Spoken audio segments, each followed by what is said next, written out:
That's okay. If we start over, that'll save you a lot of editing.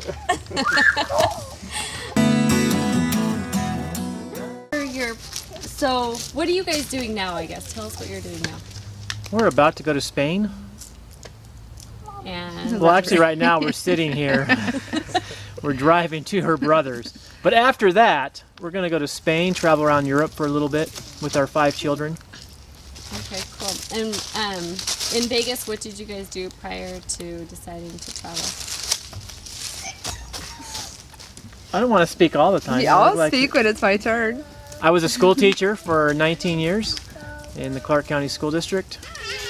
And I just kind of got sick of that, and we decided to go to Costa Rica. Yep. And I was a homeschooling, stay-at-home mom.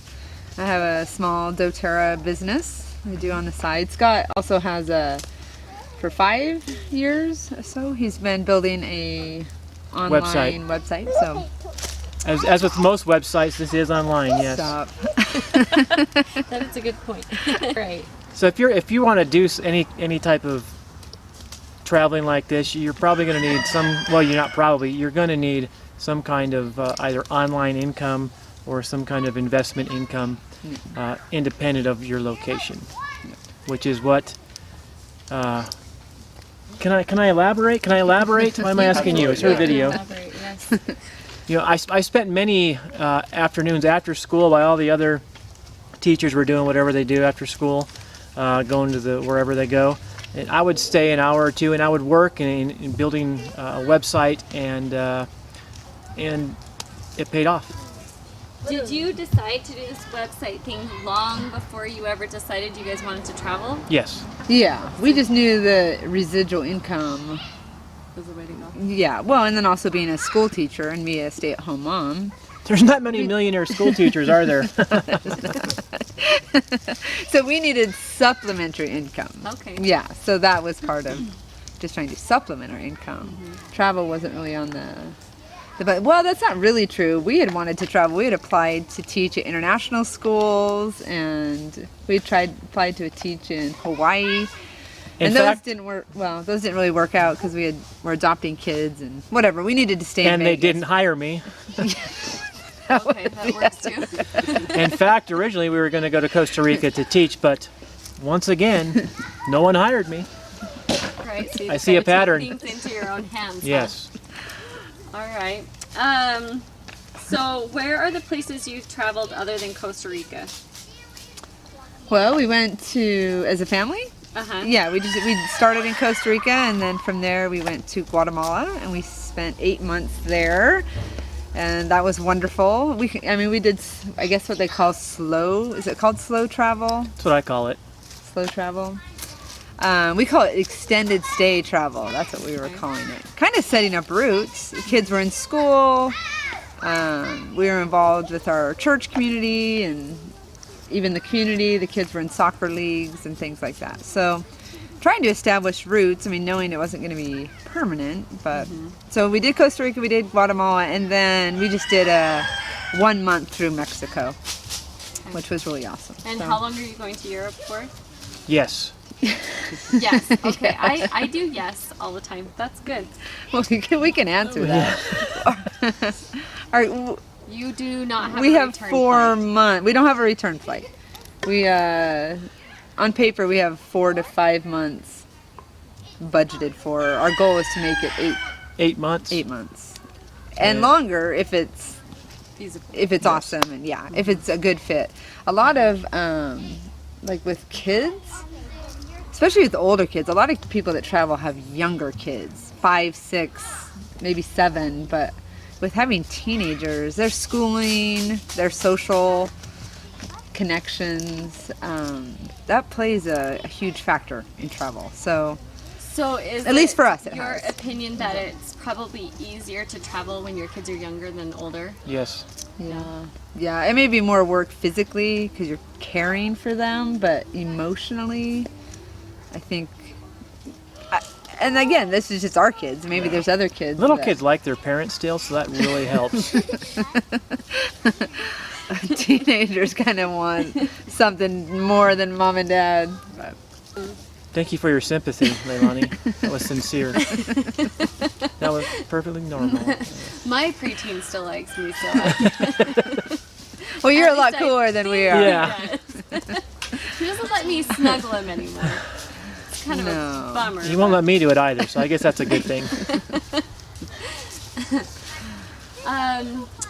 Well, what other questions do we have, Justin? And words of advice. I mean, Yeah, what are some words of advice for us? We're heading out on our journey tomorrow. not us, but anyone that's listening to And this, I mean, anyone what's your Yeah. like one big piece of advice that you wish you would have known? Or just in general. I would say expect chaos and confusion. I think we didn't realize like how much we'd be making decisions. Oh, like I've heard all about that. constantly. What do they call it? Decision fatigue? Yes. Yeah. Uh-huh. And but I guess to realize like, I mean, we've spent hours talking and analyzing and figuring but that's just part of it. Like instead of seeing that as like a burden of it, that's just part of it. And I think in a lot of ways that's brought us closer. I mean, we're having to communicate all the time and we'd go on dates, like planning dates and things like that, and staying up late at night trying to figure stuff out. I would say expect to feel stupid, like a Yeah. lot, because the simplest things here, for example, I'm just going to go to the hardware. If you need some nails, you just go to the hardware store and buy nails. Seems simple. Or even Walmart or Or even, wherever, but there, no, you have to go to the hardware store that sells nails, and then you don't just go pick up the nails, you have to tell the person that you want the nails, and then you actually have to know the size of the nail, and this is all done in a foreign language, so the whole time you feel stupid and you look stupid, and maybe you are stupid, I don't know, but there's a lot of stupid feeling that happens, especially when there's a foreign language involved. So humility is a requirement for world travel. Savannah has something to say. Why don't you come in the picture there? Oh, Oh no, I was just Go. gonna Here, suggest here we go. something.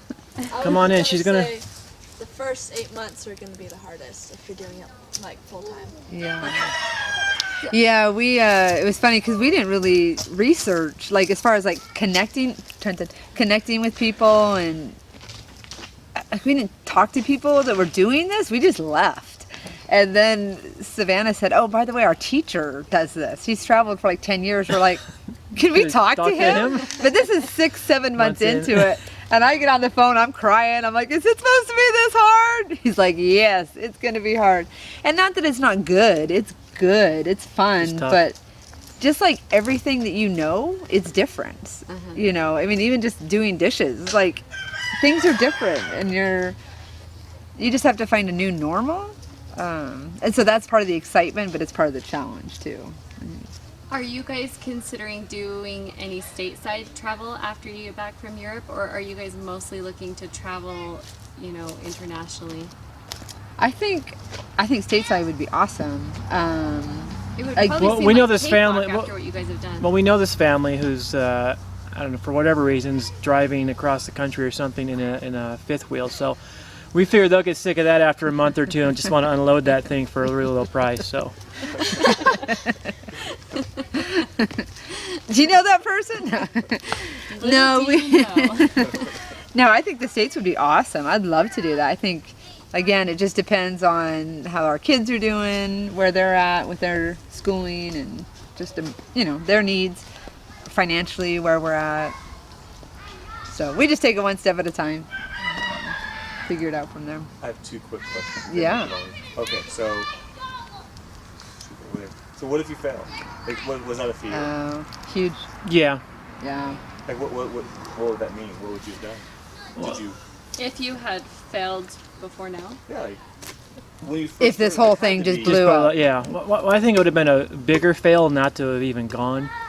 But there were times, I don't know, maybe 2 or 3 months in to our stay in Costa Rica, where we gave considerable thought to just scrapping the whole thing and going back home, but we had bought a beautiful 12-passenger van, and we understood that if we were to leave at that point, then the van would have been a complete waste. So we stayed.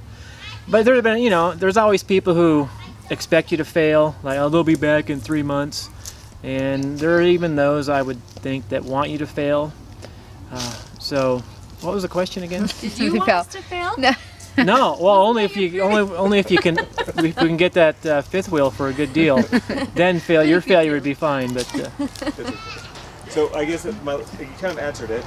Well, can I touch on that real quick? Yeah. So, in my family, the communication goes through my mom, which is not super functional. But so I kept picking up on kind of some grumblings from siblings about what we're doing, and so I addressed that, and I just said, of course, failure is a concern. You addressed it online or? Oh, sorry, in a video. So, and just we're like unloading all our belongings. We're leaving a job. They figured, you're leaving your retirement. Like, we're taking kids out of piano and soccer and scouting, and we're leaving everything. And like, what are you doing, right?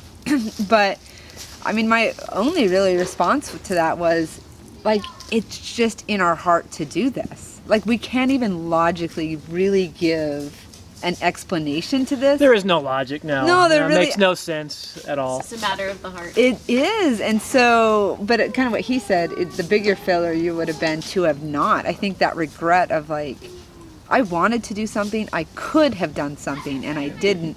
So I just felt like the second we bought those plane tickets, and once we started unloading our stuff, like it was already a win.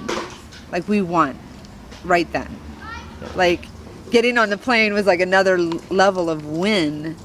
So there was like failure really wasn't an option. Like the fact that we were even willing to take that step off the cliff. Right, because there's Like- how many people are working jobs they really. I liked my job. That was the crazy thing, but I didn't want to do it anymore. I didn't like the direction it was headed. I didn't want to do it anymore. I might end up doing it again, whatever. But at the time, I didn't want to do it anymore, and I thought, what the heck? Give it a shot. Yeah. And like, you don't even know what's around the corner. Like, so many people live for this elusive retirement, or live for when their kids are older, or live for this and live for that. And it's like, there's no guarantee in life. Like, all you have is right now. And if, for some people, this isn't in their heart. Like, their dream is to like work to retirement and pay off the house and that is their That's dream. great. Do it's it. like awesome. Live it. But like that wasn't our dream. And so like we don't even know what this is about or what it's for, but I would add one thing for those who are debating doing something stupid or something great like this. Just ask yourself, what's the worst case scenario? right. In our case, it was, well, we get down there, we accidentally eat a worm and get sick, and then come back after 3 months and then go back to work Right. at a job I liked. That Yeah. for me was the worst case. We figured it would take us about a year to financially recover. Maybe I'd have to go get a job and would need to buy new furniture and new cars, and in a year to 2 years we'd be back. So I'd have to get a job, like an adult. Because that's the last question is just, would you do it again? Would you do it again? Would you go back? Yes. Absolutely. Yeah. No doubt about it.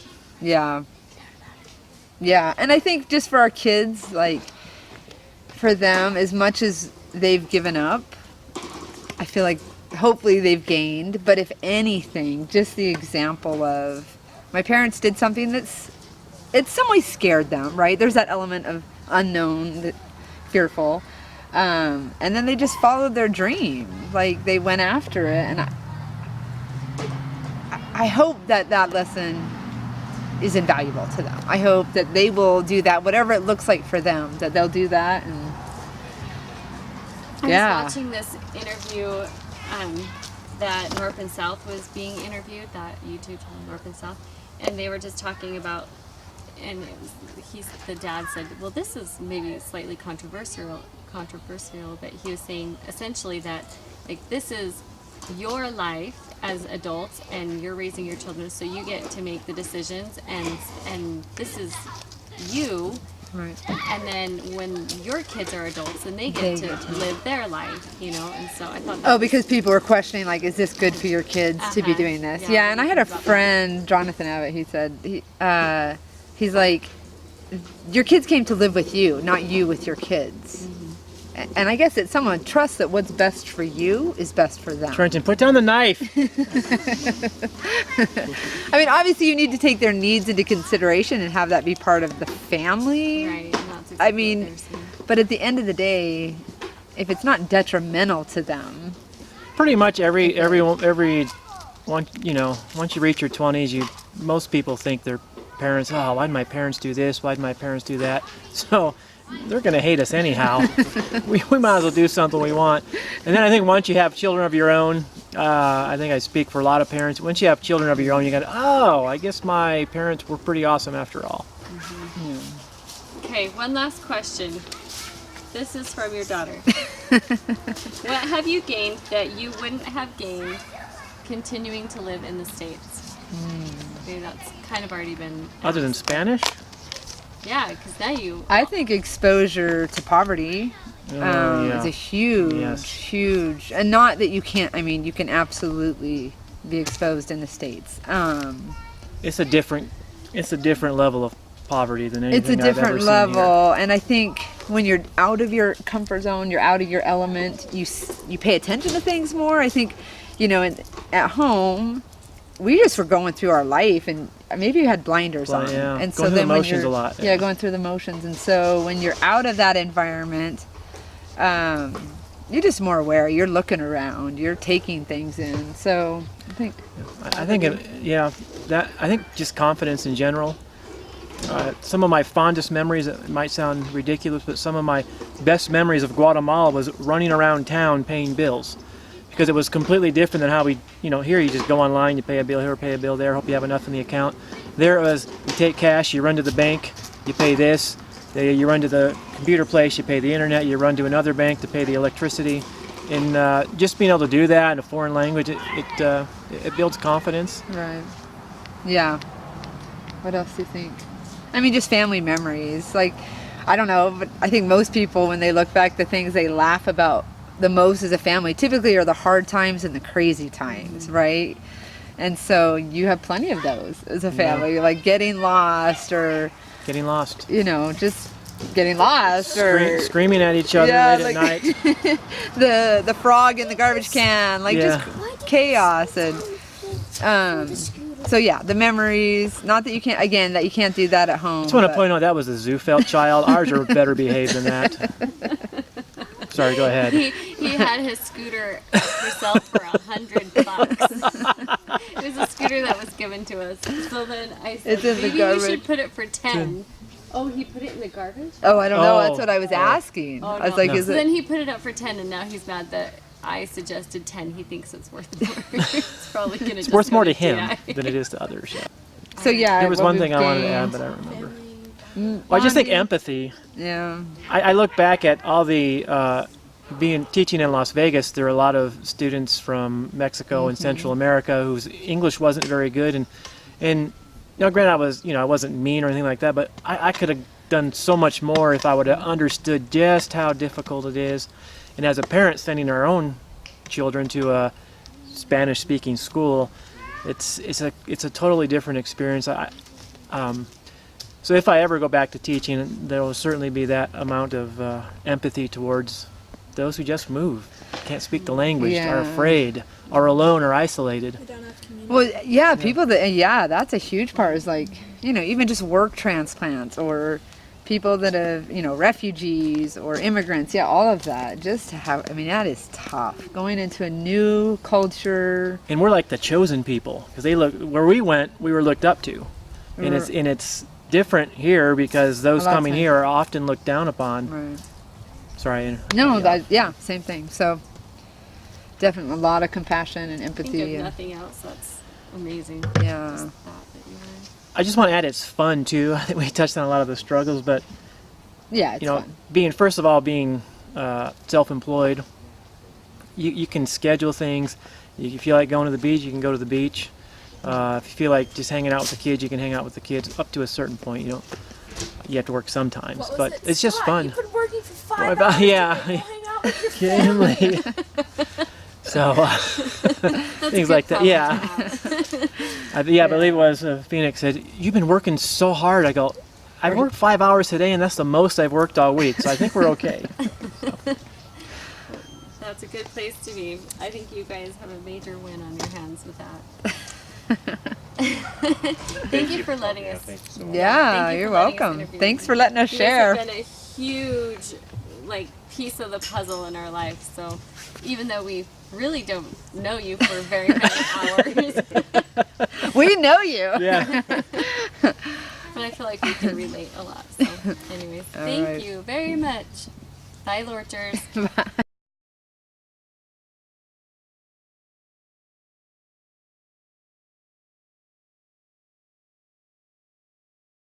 You might want to get Trenton's point of view because he's not a big fan of the whole world travel. Do you want to give your point of view? My point of view is a bazooka. No. No, T-Bird has. Yeah, let's hear it. No, I'm saying. He's accomplished some great things. And I think he'll find Spain much more to his liking. He's a little soft. He doesn't. He prefers good food and in beds. Sleeping in a bed. Having What? You're making Having some food and water. assumptions. Secretly filming Trenton.